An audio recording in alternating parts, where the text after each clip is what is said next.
How's Towles and McKay, Don? Yeah, both trained.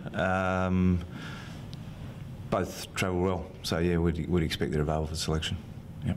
So they got through an entire session this morning? Yeah, they got through the session. So we'll just see how they pull up in the morning. I mean, obviously on a slightly shorter break, we just want to make sure they'll be right. But expect those guys will be named. Yeah. What about D-Mac in particular? Because it was a pretty nasty call that he got on Sunday.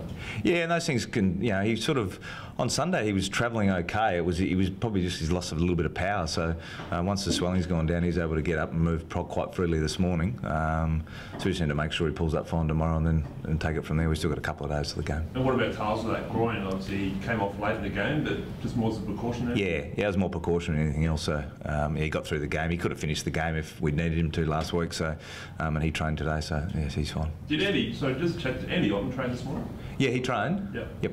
Okay, there's some reports he might have been on the Moonbird this afternoon. Look, he tweaked an ankle at the end of the session. Yep. So he was on. You might have seen we put him on some crutches just for precautionary. It's at this stage it looks like a minor ankle sprain, but we'll get that assessed the next day or two. Hopefully it's only maybe a 1 weeker. Okay. Tom, as you get closer to the finals and your position's strengthening, are you going to start to be a little more cautious? Not so much manage players, but in terms of those injuries, can you afford now to be a little more, I suppose, sensible with dealing with some of them? We're probably not in that. We're not entering that space. We sort of look at our list and we manage the list as we seem sort of appropriate.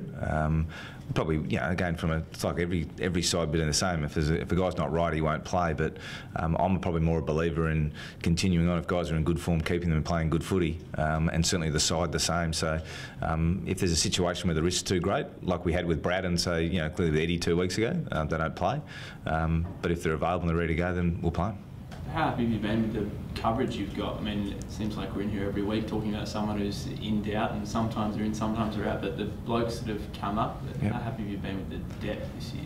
Yeah, look, we haven't probably tapped super deep in terms of numbers played, but we think we've got a number of players who aren't in the side at the moment, some who are returning from injury, some who are back and playing in the SANFL, who have shown they're more than capable of playing their role at AFL level, and that's what we asked them to do. So, I mean, Alex Keith's a good example of a guy who's come in the last 3 weeks and has fitted in and done what he's needed to do and played some, without being spectacular, has played some really good solid AFL footy. Do you have to put those names up in lights to pump those blokes up and say you're not far off, or...? I think they realise that. They realise where they're at. And every player on our list, whether they're in the AFL team or the SANFL team, are still working on areas of their game that they want to improve. So the guys who are outside the team know what they need to do to get in. And sometimes that's weight of performance and strength of performance at SANFL level and training form. And sometimes that's just opportunity. And the reality is this week we've got a side that, we haven't got too many injury concerns, and therefore it's unlikely, based on the performance last week, there's going to be a massive amount of changes. Don, I wouldn't expect that players need to be motivated any more than obviously playing at this level, but Joe Watson announces his retirement. He's been great for the club. Do you expect something different from them, or do you see a different reaction from them, or is that not even sort of... Look, I think, just on Joe, I mean, what a fantastic career, and, see him bow out at the end of the season, is it's sad. It's always sad when you lose the great players out of the game and stuff, and, but I think Essendon would want to perform well for Essendon and where they're at and in their season, as well as for Joe, but, we've got a lot to play for as well. How do you see the game shaping up? You're a high-scoring team, they're a pretty high-scoring team, fast track it Eddie had. Shapes as we like to call them shootouts, but you don't like shootouts. It's sort of shapes as. Well, look, I mean, as you said, Essendon have been a very efficient team scoring this year, and so have we. So it could pan out that way. Don't know. Well, obviously we've got match committee this afternoon to finalise exactly our plans and strategy going to the game.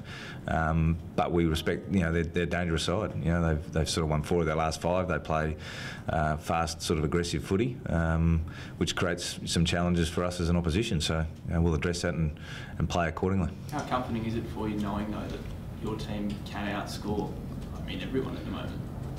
It's a little bit less about that than, because clearly it's not about necessarily, as I've said all year, it's not about scoring. It's ultimately about, for us, playing the way we want to play in all the phases. And our scoring is off the back of winning our share in the contest and defending the ball really well. And that's going to be a challenge on the weekend. Essendon are strong in both those areas. Obviously, they're a scoring team, so we need to be able to defend the ground and defend them really well. And when we win it back, then that'll give us our opportunity. Don, given the performance in the wet, would you be happy for it to rain just for 7 weeks non-stop now? Unlikely it's going to rain at Etihad on on Saturday night. I don't know if they'll open the roof up particularly for that. So no, look, our guys' form in the wet has been very good, and it's interesting. You go, well, what drives that? We don't do anything specifically at training around preparing for wet games, but I think in the days we've played in the wet, our mindset's been really strong. They've really embraced and accepted the conditions and have performed accordingly. But the numbers in those games stand out really strongly. It's just their ability to win their share in the contest, but also then when we won the ball, they've adapted the conditions really well. So that's all part of learning your style and learning the way that we want to play. And just on Taylor and McKay, obviously they got through today, okay, but with that final call, you wait until tomorrow or even Saturday before you make it? We'll see how they pull up tomorrow. I mean, at the end of the day, I'm probably not one for leaving it to the last minute. If they're right, they're right. If they're not, we'll make a decision. But I expect those guys will be right.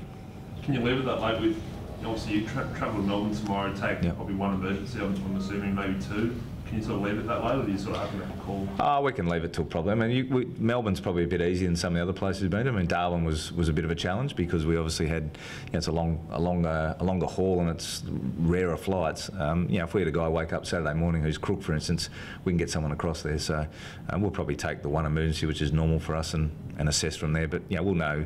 We had another light run tomorrow morning. We'll know by the end of that run as to where those guys sit. Have you considered, given you've got obviously a few 6-day breaks in a row and you've got that trip to Perth in round 23, with where you are on the ladder as well, do you consider managing players if anyone's slightly sore? Do you sort of give them a week off to sort of make sure they're cherry up for the football? Yeah, it's not something we've probably thought about significantly, to be honest. I mean, and again, let's be realistic. Is where we sit on the ladder is where we sit on the ladder. We want to maintain that position. We've given ourselves an opportunity to go in the finals in a really strong position, and that's for us starts with another 4 points on Saturday night. From there, I think players want to play.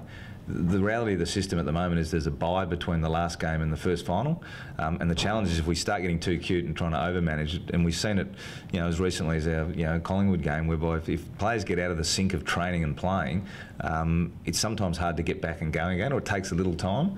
And certainly this is not the time of year where I want to experiment too much. So, as I said, if guys aren't right, they won't play. If they are, and there's no significant risk that it'll cause them issues long term, then they'll play. Do you have any preference for when your first final might be, whether it's like a Thursday night or a Sunday? Would you? Haven't thought about it, to be honest. Haven't thought about it? No. Don, you're obviously locked in for top 4, which is great. Top 2 now, just the significance of having 2 home finals, what would that mean? Yeah, well, I think that's one of the opportunities we've created for ourselves. And that becomes the next step. I mean, top 4 gives you the double chance, top 2 gives you the home final. And from where we're sitting now, that's what we're shooting for. So again, it's been a nice thing to have. What did you learn from the, I suppose, stuttering finish to last year's home and away season and take out of that for this year in the run home? Very different finish last year. I mean, this year we're going to play, I think last year we ended up with some games in the lead into probably the Port showdown and the West Coast game where they were probably slightly easier games based on the players, the teams we played, whereas we've come off a showdown into we get Essendon, who are in good form and playing well at Etihad, into Sydney and then West Coast. So I think from last year's, again, every situation, every scenario is different. I mean, last year, it's fair to say, I think we got to the end with a few guys who had played a lot of footy, and we probably struggled a little bit to just maintain that energy level. I think this year we've got a different situation because we've had some guys through some injury and some other bits that have had some breaks and had some offset, but we've also played, we've played different footy as well. So do you think that more difficult run-in is perhaps a better preparation for finals this time around?